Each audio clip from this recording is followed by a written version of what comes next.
So today we're going to put factoring to use, and we're going to use our factoring skills to solve quadratic equations.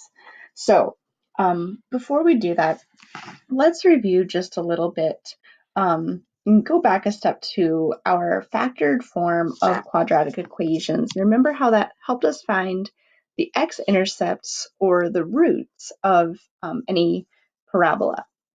So if I have the parabola y equals x minus 3 times x minus 4, remember that I can find my roots or my x-intercepts by thinking about this value, or these two values, I should say, inside parentheses, and using the opposite of the number that's given with it.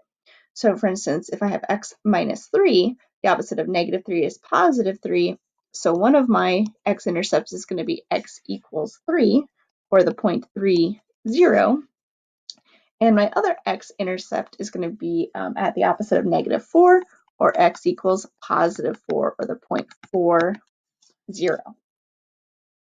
So when we talked about factored form of parabolas, we didn't really talk about why this works. And so that's what we're going to get into today is why that factored form works. Example 2, it says find the x-intercepts or the roots. So the same question, but this time we're given a quadratic function given in standard form rather than factored form. And it would be really nice if this was in factored form.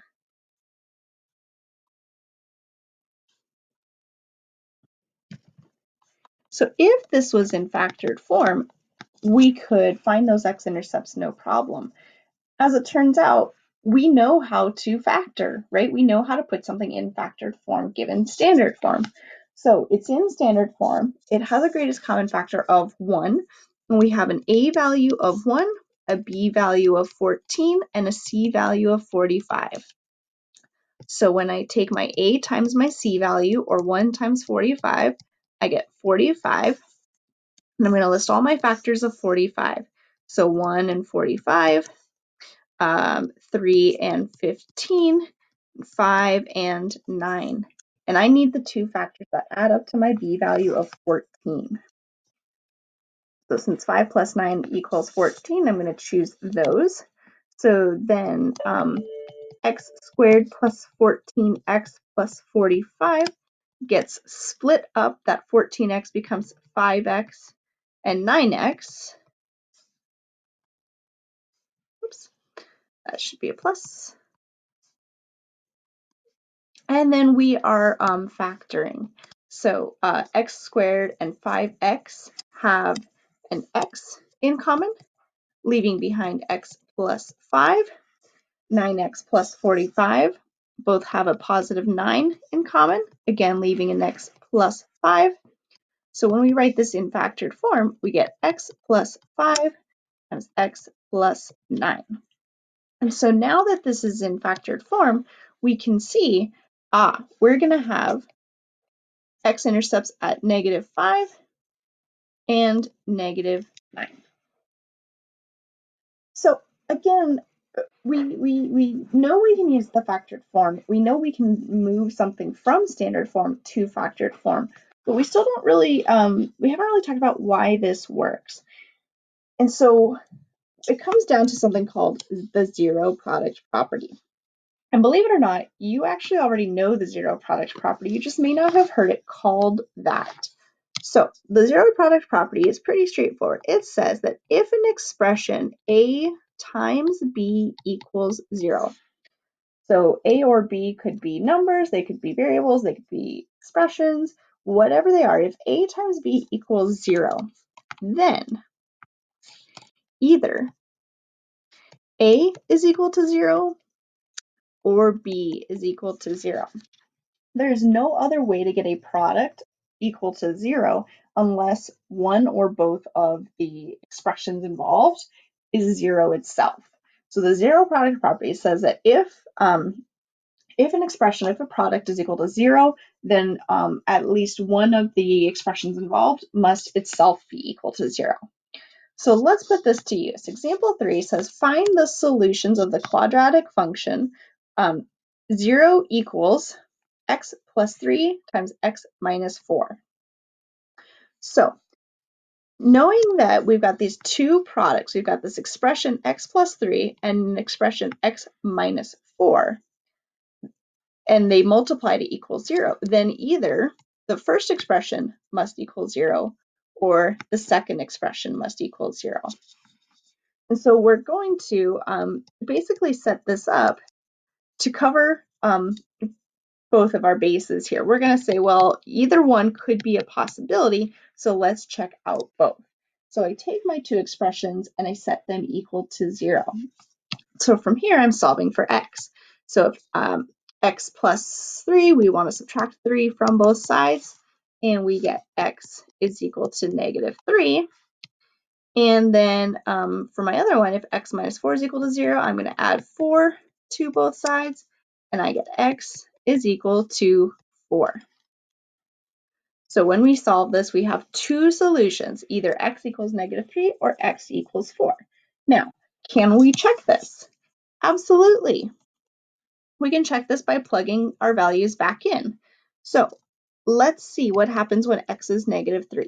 We have negative 3 plus 3 times negative 3 minus 4. We substitute negative 3 in for both values of x. So our first expression, negative 3 plus 3 is 0. Our second expression, negative 3 minus 4 is negative 7. And since 0 times negative 7 is 0, we get a true statement. We can also check what happens when x is equal to positive 4. So 4 plus 3 and 4 minus 4. 4 plus 3 is 7. 4 minus 4 is 0. And 7 times 0 is 0. So the long story short is that if we have a quadratic function in factored form set equal to 0, we can solve it by setting either expression equal to 0. So this is how this works for finding the x-intercepts, is because what we were really doing without even realizing it is we were setting these expressions equal to 0 and solving. So we're going to practice a little bit more. Example 4 says find the quadratic function 0 equals x minus 5 times x plus 4. So once again, I'm going to set each expression equal to 0. So x minus 5 is equal to 0, and x plus 4 is equal to 0. And I'm going to solve each miniature equation independently. So either x is equal to 5, or if I subtract 4 from both sides, I get x is equal to negative 4. So I have two solutions. X is equal to 5 and x is equal to negative 4. So example 5 here is where maybe things start to get a little bit more difficult. It says find the solutions of the quadratic equation x squared minus 2x minus 24 equals 0. And so notice that this example is written in standard form rather than factored form. So we have to factor first and then use the zero product property. So we're going to factor x squared minus 2x minus 24. So again, this is in standard form already. The greatest common factor is 1. We have an a value of 1, a b value of negative 2, and a c value of negative 24.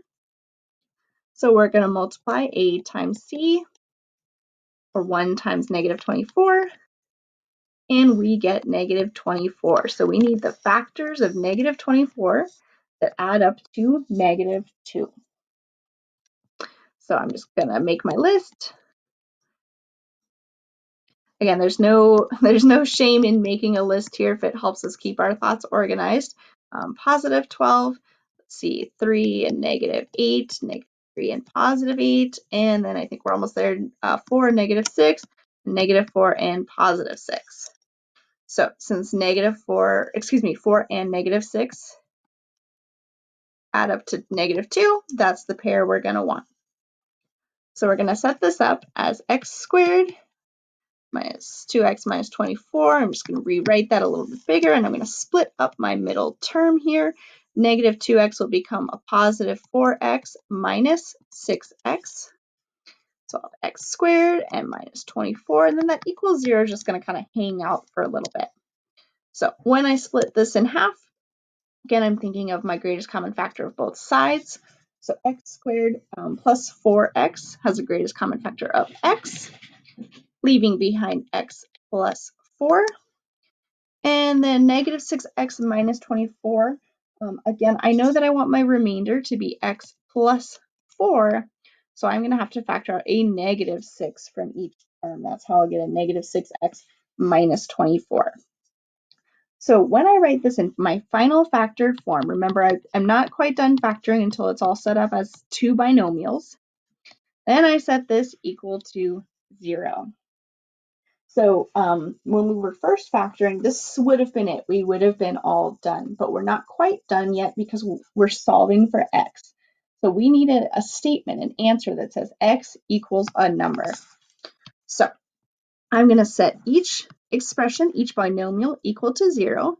So either x plus 4 is equal to 0 or x minus 6 is equal to 0. And with a little bit of algebra there, I get x is equal to negative 4 and x is equal to positive 6.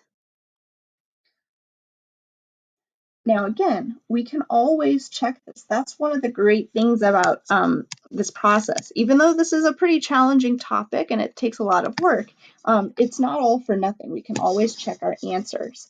So I'm going to check what happens when x equals negative 4. So I'm going to go back to my original equation here. So negative 4 squared minus 2 times negative 4 minus 24. And I want to make sure that all of that equals 0. So negative 4 squared is negative 4 times negative 4, or positive 16. Negative 2 times negative 4 makes a positive 8. And then that minus 24. 16 plus 8 is 24. And 24 minus 24 is 0. So it looks like x equals negative 4 checks out. And then I'm going to check out x equals 6 as well. So 6 squared minus 2 times 6 minus 24. And I want to make sure that equals 0. 6 squared is 36. And then we have minus 12 minus 24. 36 minus 12 is 24. And 24 minus 24 is 0. So once again, both of my solutions work. So we have to make sure that we factor so that we can use the zero product property to solve for our x values. And then we can always check by substituting back into our original equation. So just a few more examples here, because this is a pretty challenging concept, and there's a lot of different ways that this can look. So example 6, again, same instructions. We're finding the solutions of the equation 0 equals 18x squared plus 27x. Now, as I rewrite this, I'm just going to rewrite this down here a little bit bigger for myself. You might notice that this is not a trinomial. It's a binomial. It's not a trinomial. So our strategy from example 5 may not be quite right. But remember, we should always think about the greatest common factor. And if I look at these two terms, 18x squared and 27x, what is their greatest common factor? 18 and 27 are both divisible by 9, and x squared and x are, they both have an x involved. So their greatest common factor is 9x, leaving behind 9x times 2x would give us 18x squared, and 9x times 3 would give us 27x. So if we take our original and we factor it, we get 9x times 2x plus 3. We used the greatest common factor. And now, even though this looks a little bit different than our last example, we still have two expressions multiplied together to equal 0, which means that if we want to solve for x, we can set either one equal to 0. So I'm going to say, oops, let's try again. What happens when 9x is equal to 0? And what happens when 2x plus 3 is equal to 0? Well, if 9x is equal to 0, how do I get x by itself? I divide both sides by 9. 0 divided by 9 is 0. Think of it as like 0 pieces of a pie that's been cut into 9 pieces, right? Sorry, you get 0 pieces of pie. For 2x plus 3 equals 0, we have to do a little bit more manipulation. We're going to subtract 3 from both sides, and we get 2x is equal to negative 3. And when we divide both sides by 2, we're going to get x is equal to negative 1.5. So even though this example looks a little bit different, we still want to think about the zero product property and how can I factor. And starting with the greatest common factor is always a good idea, just in case. Now, if we were to check both of these values, plug them back in, just like we did in example 5, we would find that they worked. Example 7, there's a lot going on in example 7. What's different in example 7 than any of the examples up above? So example 7 is not set equal to 0. In fact, it's got a lot more going on here. So something to keep in mind is that we cannot use the zero product property if it's not set equal to 0. So I'm going to make a note to myself that we must set our equation equal to 0. So I'm going to rewrite this x squared plus 15x plus 20 is equal to 4x minus 4. So we need on one side of that equation a 0. And to do that, we're going to move some pieces around. So I'm going to move this 4x to the left-hand side of the equation by subtracting 4x from both sides. Remember, we only want to combine that with like terms. So we're going to get x squared plus 11x plus 20. We've removed the 4x on the other side, and we're left with negative 4. So we're almost there. It's not quite set equal to 0 yet. In order to do that, I need to add 4 to both sides. And again, I want to make sure that I'm combining with like terms. So I get x squared plus 11x plus 16 is equal to 0. So now this is in standard form. It's set equal to 0. That's a big deal here. And our greatest common factor is 1. So I'm ready to factor. This is a trinomial again, so I'm going to identify A, B, and C. A times C, or 1 times 16, will give me 16.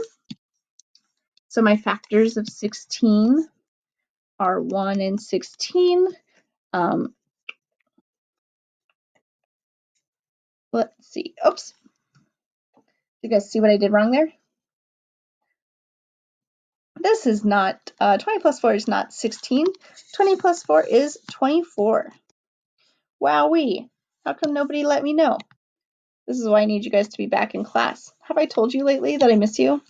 So A times C is 24. 1 times 24 is 24. And my factors there are 1 and 24. This is going to work a little bit better. 2 and 12, 3 and 8, and 4 and 6. So I'm looking for my factors that add up to my B value, and that would be 3 times 8. So when I split this up to factor, again, I'm thinking about my pairs there. So x squared and 3x have an x in common, leaving behind an x plus 3. And 8x and 24 have an 8 in common, leaving again an x plus 3. And that's exactly what we want. So we get the factored form x plus 3 times x plus 8 is equal to 0. So again, when I set this up, I want to make sure I'm setting each one equal to 0. And I think it's a really important step to actually write this out at this point, that we're setting them equal to 0 so that we don't forget what we're actually doing here. So when we do that, we get x equals negative 3 and x equals -8. And again, if we substituted those values back into the original equation, we would be golden. One more example here, and I'm looking at this example just to make sure that we're paying attention to all the details. So example 8 is set equal to 0. It is in standard form, but it does not have a greatest common factor of 1.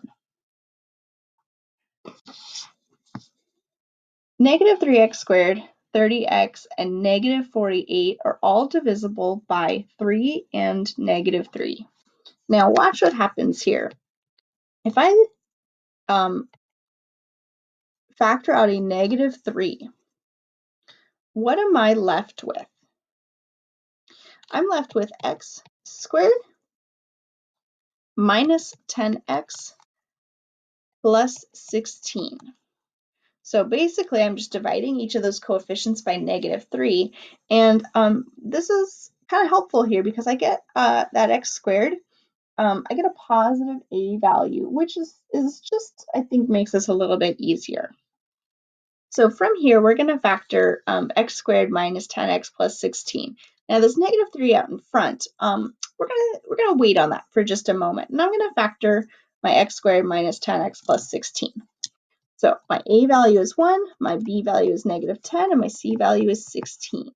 So a times c, oh there, now I finally have a c value of 16, is 16. So my factors, now notice I have a b value that is negative. So I'm going to look at my negative factors of 16 because otherwise I can't make two positive numbers add up to a negative number. So I get -2x minus 8. So I'm going to factor, and I'm actually going to factor over here just so that I can kind of separate these two ideas. So -10x gets split up into -2x and -8x.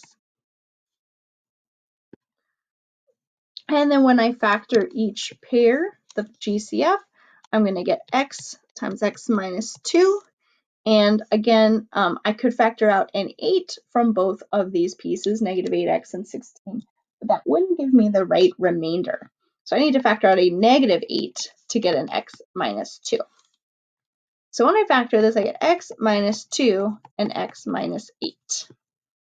Now, I'm going to go back over to what I was originally working with because I don't want to forget the pieces that I had. X minus 2 and x minus 8. So now that I have this, instead of having two pieces that are multiplied together to make 0, I have 3 pieces here that multiply together to equal 0. So I'm going to think about what's going to make any of these 3 pieces equal to 0. So let's first think about the -3. Is it possible for -3 to ever equal 0? No, not in our current number system.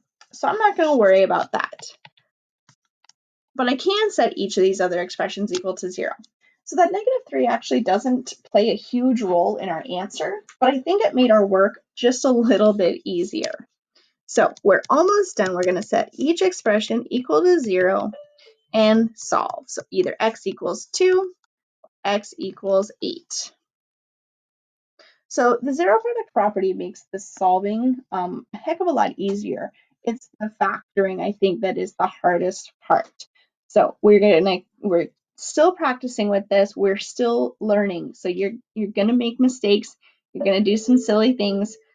Remember that you can check your answers. Remember that you can ask for help. And remember that you're doing an awesome job just by trying. So hang in there and stay awesome.